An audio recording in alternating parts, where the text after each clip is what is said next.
Let's go. Hindi malaman kung sino ang ginano dito.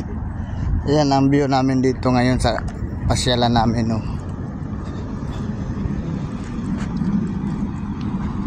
Yan.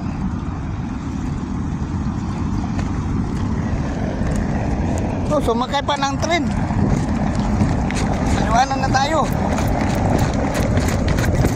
Kaya po, maglakad na lang tayo.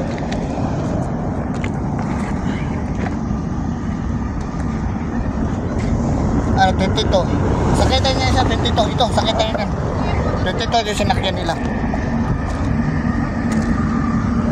Lakad na lang tayo po. Okay, sakay tayo. Ha? Sakay tayo. Sakay tayo, 22. Sakay tayo nito.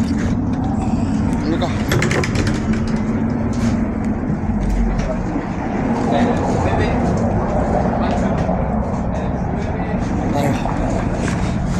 Sumakay muna kami.